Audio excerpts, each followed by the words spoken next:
Hello दोस्तों, स्वागत है आपका द बीजन यूपीपीसीएस चैनल में। दोस्तों, यूपीएससी यानी कि आईएएस 2017 का प्री का एग्ज़ाम 18 जून को हो चुका है। कुछ लोगों ने दिया होगा ये एग्ज़ाम जो ये लोग वीडियो देखेंगे, और जो लोग इन्होंने अभी एग्ज़ाम नहीं दिया है, जो 2018 में अपना एग्ज़ाम देंगे, तो हम एक रोड मैप जो है बनाते हैं, उसको कोशिश की है मैंने बनाने की। आप इसके थ्रू पढ़ सकते हैं, अपनी तैयारी कर सकते हैं और 2018 में अपेयर हो सकते हैं पूरे कॉन्फिडेंस के साथ में। आसानी से एग्ज़ाम जो है आप क्लियर कर सकते हैं। तो दोस्तों, स्ट्रेटजी क्या है, कौन सी बुक्स हमको पढ़नी चाहिए, नोट्स हमें बनाने हैं, नोट्स हमें लेने हैं, किसके नोट्स लेने हैं, कोचिंग कहाँ करनी है, न्यूज़पेपर कौन सा होना चाहिए। बहुत से ऐसे क्वेश्चन रहते हैं जो नए लोग रहते हैं उनको नहीं पता रहता है और बहुत सारी प्रॉब्लम्स फेस करते हैं। अब से ऐसे पहले होता था कि दोस्तों इंटरनेट से माध्यम इतना नहीं था, लोगों को नहीं पता। स्पेशली मैं अपना एग्जांपल दूं तो इतना प्रॉब्लम होती थी, कुछ नहीं पता रहता था। स्पेशली जब आपके घर में या रिलेटिव में किसी का ना हो तो बड़ा मुश्किल रहती है हमें ये सारी चीज़ें पता करने में, और बहुत कम लोग ये होते हैं जो हेल्प करते हैं। अब यूट्यूब पर आज बहुत सारी वीडियोज़ हैं जो पड़ी हुई हैं कि आप कैसे तैयारी कर सकते हैं। तो एक कोशिश मैंने भी हल्की सी की है जिससे कुछ लोगों को फ़ायदा मिल सके। तो चलिए दोस्तों, शुरू करते हैं। पूरी वीडियो देखिए, डेफिनेटली आपको इससे फ़ायदा होगा। दोस्तों, 2018 का यूपीएससी के एग्ज़ाम में जो बुक्स हमको इम्पोर्टेंट हैं पढ़नी चाहिए, तो उसमें सबसे पहले हम बात करते हैं हिस्ट्री की। हिस्ट्री एक बहुत मेन पोर्शन रहता है। देखिए, होता अभी हाल ही में क्या हो रहा है कि इसको 3 पार्ट में डिवाइड किया जाता है, एंशियंट, मिडवल एंड मॉडर्न। ठीक है। तो यूपीएससी ने क्या किया है कि मॉडर्न का क्वेश्चन बहुत इजी रहता है, तो यूपीएससी जो है मॉडर्न का क्वेश्चन पूछना एकदम बंद कर दिया। मिडवल तो गायब हो चुका है, एक दो क्वेश्चन आ जाए, नहीं तो मिडवल से क्वेश्चन नहीं आता। एंशियंट से क्वेश्चन लेगा, नहीं लेगा तो कल्चर से क्वेश्चन उठा लेता है, और जो क्वेश्चन उसमें बहुत डेप्थ होता है, बहुत ज़्यादा ब्रॉड जो है नॉलेज आपको चाहिए होती है, क्वेश्चन को पकड़ना आसान नहीं होता है। ये सारी मैं बुक्स बता रहा हूँ आपको, हो सकता है इसमें एक में भी बुक में से एक साल जो है क्वेश्चन का आंसर ना आए, क्योंकि यूपीएससी अनप्रिडिक्टेबल सर्विस कमीशन कहा जाता है इसको। आप कुछ भी डिसाइड नहीं कर सकते कि भाई यहाँ से क्वेश्चन बन जाएगा, वहाँ से क्वेश्चन बन जाएगा, हो सकता है कहीं से भी क्वेश्चन ना बने। तो इस तरह की दिक्कत जो है आपको हो सकती है, लेकिन हमारा काम है पढ़ना, तैयारी करना, तो हमें करना ही पड़ेगा। तो दोस्तों, हिस्ट्री में हमसे सबसे पहले जो हमें देखना है वो देखना है एनसीईआरटी को। ठीक है। हिस्ट्री की जितनी एनसीईआरटी आती हैं आपको सारी बहुत अच्छे से पढ़नी है। बुक्स पर अगर हम चले जाएं तो मॉडर्न इंडिया के लिए आपको बिपिन चंद्रा की बुक आती है, उसको पढ़ना है। उसके बाद Indian struggle for independence, Bipin Chandra की दूसरी बुक है, इसको भी हमें पढ़ लेना है। Indian history ancient past, R S Sharma की बुक आती है, इसको भी पढ़ लेना है। हिस्ट्री ऑफ मिडवल इंडिया, तो सतीश चंद्रा की बुक आती है, इनको भी पढ़ लेना है। और इंडियन आर्ट एंड कल्चर के लिए आप नितिन सिंघानिया, ये इंग्लिश मीडियम के लिए है नितिन सिंघानिया, और जो हिंदी मीडियम के लोग होंगे वो स्पेक्ट्रम हिंदी में आती है, वो बहुत अच्छी बुक है कल्चर के लिए। कल्चर आप यहाँ से पढ़ सकते हैं, या जो हमारी कल्चर मिनिस्ट्री की साइट है वहाँ पर जाके भी आप पढ़ सकते हैं, बेस थोड़ा अपना रेडी करने के लिए। इंग्लिश और हिंदी दोनों में है पोर्टल, वो आप चेंज कर सकते हैं। ये सारी मैं बुक्स बता रहा हूँ, ये सारी हिंदी में भी आती हैं, इंग्लिश में भी आती हैं। आर एस शर्मा, सतीश चंद्रा, बिपिन चंद्रा, ये सारी बुक जो है एनसीईआरटी में भी आपको मिल जाएंगी, इन सब की बुक भी आती हैं। लेकिन मैं प्रेफर करूँगा कि आप बुक्स पर ज़्यादा ध्यान ना देके आप अगर एनसीईआरटी को बेस बना के रेडी करें, एनसीईआरटी से नोट्स बनाएं, तो वो ज़्यादा आपके फ़ायदेमंद हो सकती है। ठीक है।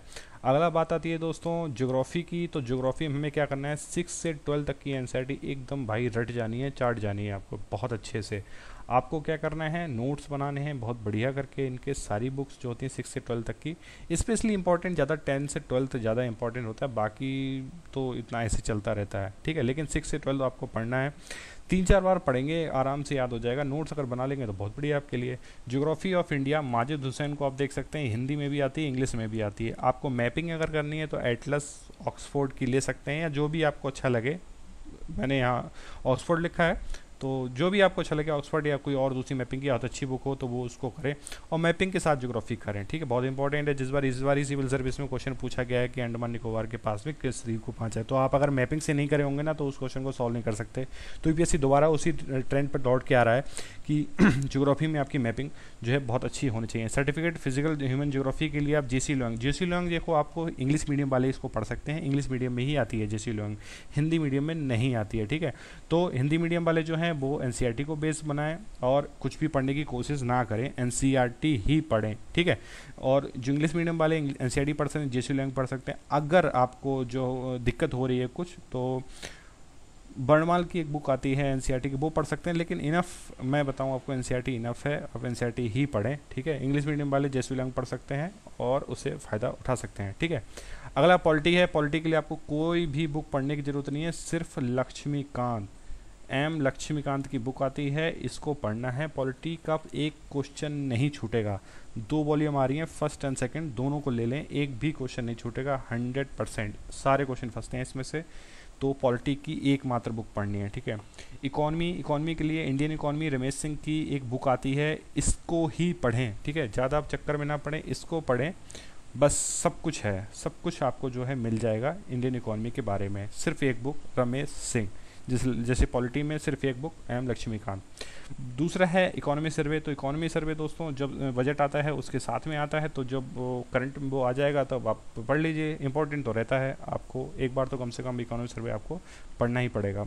साइंस में क्वेश्चन देखिए, यूपीएससी का ट्रेंड इस तरह का रहा था, साइंस में क्वेश्चन आ रहा है, साइंस और टेक दोनों को मिला के क्वेश्चन पूछ रहा है यूपीएससी। सिंपल साइंस से ही क्वेश्चन नहीं आता, टेक्नोलॉजी से संबंधित ज़्यादा क्वेश्चन आता है, ठीक है, जैसा अभी 3-4 सालों में हो रहा है। साइंस एंड टेक से क्वेश्चन आता है, साइंस से क्वेश्चन कम आता है, लेकिन उसके बावजूद भी क्वेश्चन 1-2 क्वेश्चन बन जाते हैं। हम कैसे प्रोडिक्ट कर सकते हैं कि नहीं आएगा, आ सकता है।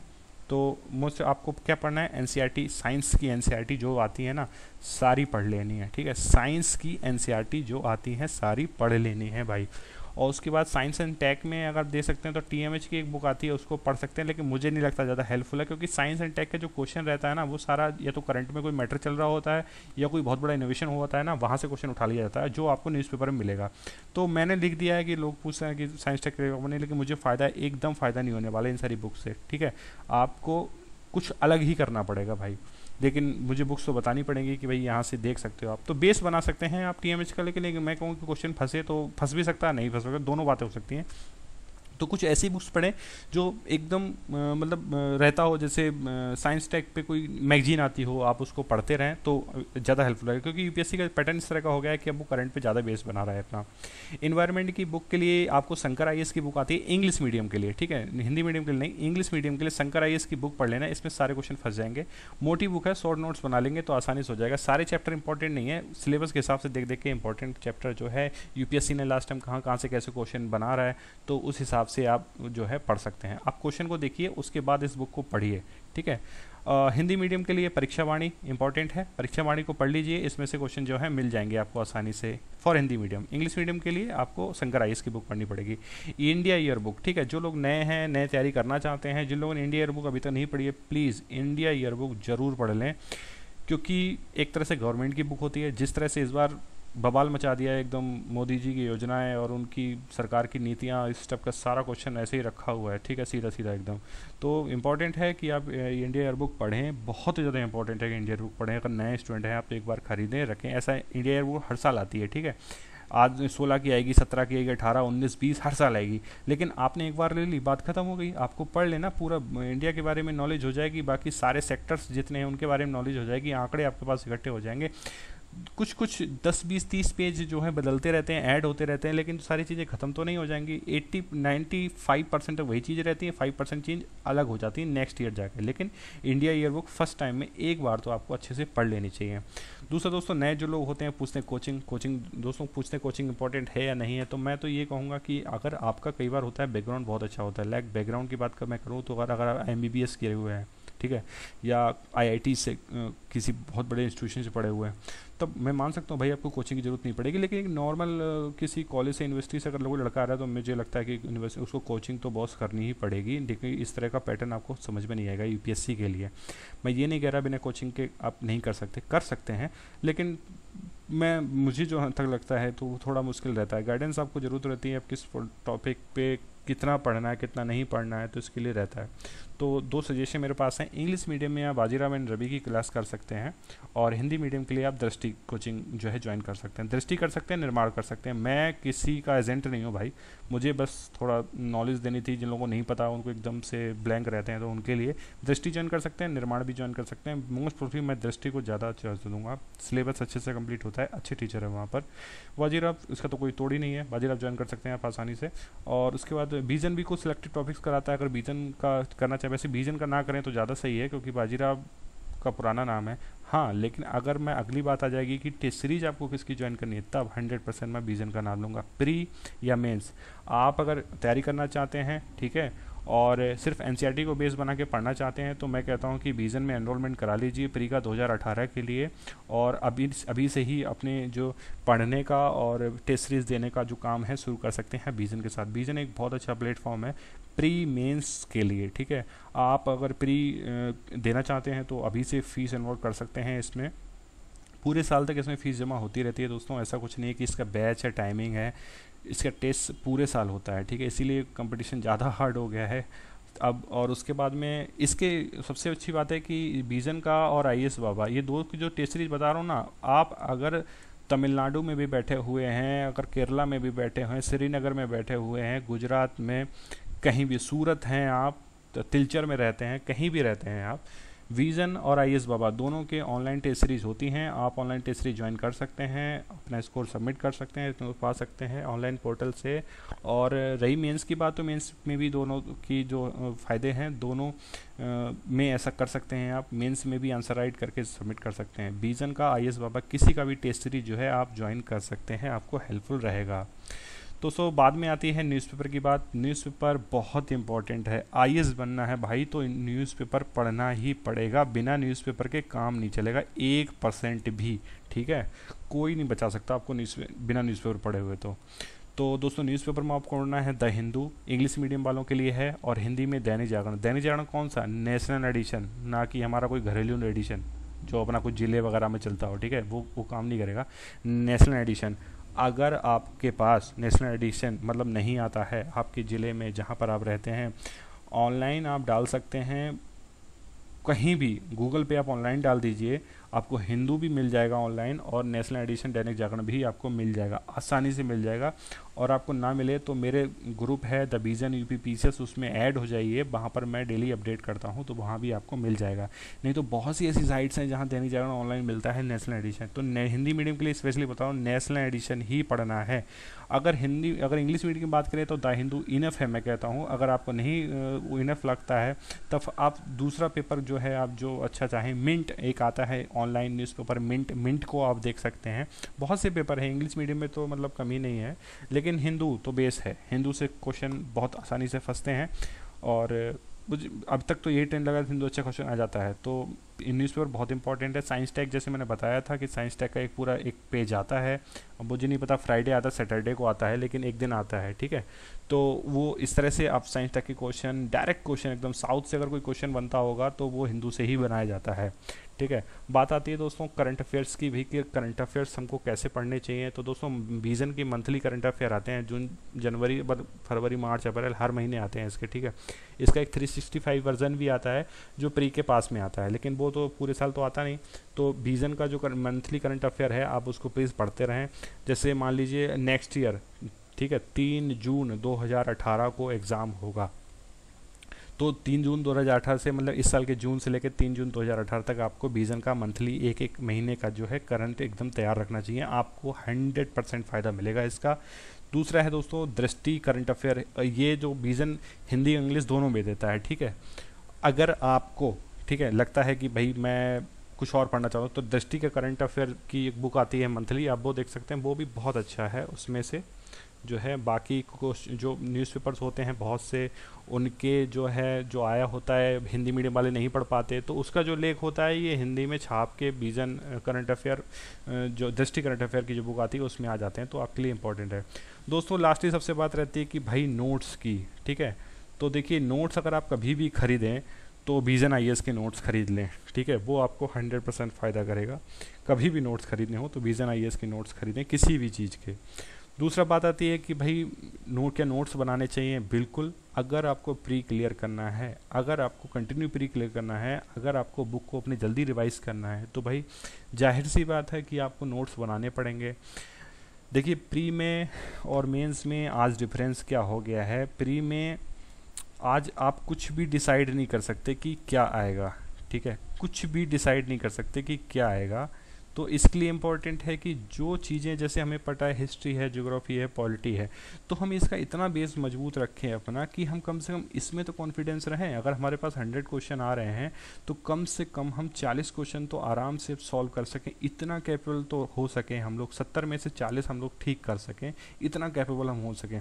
बाद में जब आती है कि फिर जो 30 क्वेश्चन बचते हैं उसमें से भी मान लीजिए अगर 2 में 3 में कन्फ्यूज़न अगर हमको हो रहा है तो ईजिली हम उसमें करीब 30 में से मैं ख्याल से हम लोग 10 क्वेश्चन भी सही कर जाएंगे, तो 40 और 10 हो जाएगा 50, 50% आपका ऐसे हो गया।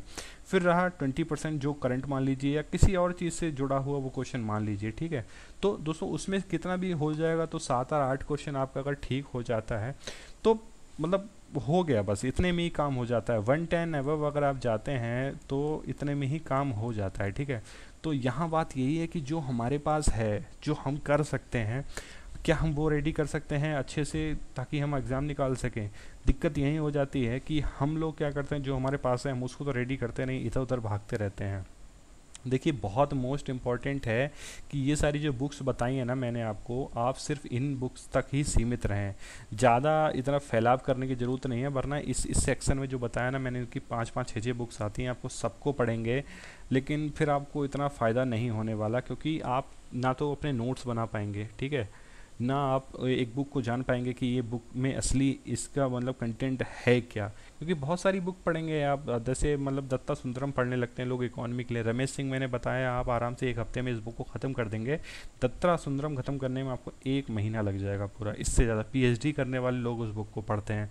तो इस तरह की गलती कभी ना करें, बहुत सारे नोट्स खरीद लें, बहुत सारी बुक्स खरीद लें और उसके बाद में रिवीजन ही नहीं कर पाएँ। अगर आपने रिवीजन नहीं किया है तब आपको बहुत ज़्यादा नुकसान होने वाला है। फॉर एग्जाम्पल बता दूं, अगर हमें किसी दीवार को तोड़ना है दोस्तों, तो दीवार तोड़ने के लिए हमें बार बार उस पर हथौड़ा मारना पड़ता है।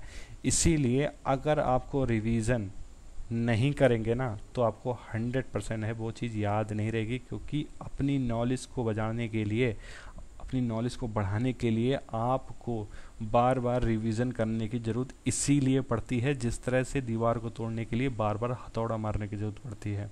तो ये एक बहुत अच्छा एग्जाम्पल है कि हम रिवीजन, ज़्यादा रिवीजन कीजिए आप और फैलाइए मत अपने आप को, ठीक है। पढ़ते रहिए ठीक है, लेकिन रिवीजन बहुत ज़्यादा इंपॉर्टेंट है। जब आप एग्ज़ाम के पास आ जाते हैं, बहुत सारी बुक्स आपके सामने फैली रहती है, बाद में क्या आता है कि भाई पढ़ तो बहुत कुछ रखा है लेकिन रिवीजन ही नहीं है। उससे क्या होगा, कॉन्फिडेंस लूज़ हो जाएगा। और एक बार कॉन्फिडेंस अगर आपका लूज़ हुआ, आप कितनी भी अच्छी तैयारी कर रहे हैं, कुछ भी करें, आपको 100% उसमें लॉस होने वाला है दोस्तों। लेकिन आप अगर कम पढ़ेंगे, नोट्स आपके ग्रेड रहेंगे, बार बार आप रिवाइज करते हैं, जो पढ़ा है बहुत अच्छा पढ़ा है एकदम, मतलब अगर एक बार हमने एग्ज़ाम दिया, ठीक है भाई नहीं पढ़ा हुआ है, लेकिन हमें जो पढ़ा वो तो हमारा एकदम कंटेंट हमारा एकदम मजबूत था, अगर उसमें से फंसता हम जरूर कर देते। लेकिन ऐसा नहीं है दोस्तों, अगर आपने मेहनत की है तब क्वेश्चन जरूर फंसता है और आप आसानी से कॉन्फिडेंस में करते हैं। कॉन्फिडेंस में अगर आप हैं तो 45 सही करके आप 45 से 65 पहुँच जाते हैं। अगर कॉन्फिडेंस आपका लूज़ है तो 65 की जगह आप फिर 35 पे ही आ जाते हैं। तो इतना दिक्कत हो जाती है दोनों में। तो दोस्तों 2018 का जो एग्ज़ाम होगा वो 3 जून का है। इसका जो है नोटिफिकेशन आ चुका है, 3 जून 2018 को ये एग्ज़ाम होगा दोस्तों। तो जो लोग 2018 में एग्ज़ाम देंगे, ऑल द बेस्ट उन लोगों के लिए। और इसके बाद में जो स्ट्रेटजी है बाकी की मैं आपके साथ शेयर करता रहूँगा, जुड़े रहिए मेरे साथ। Thank you.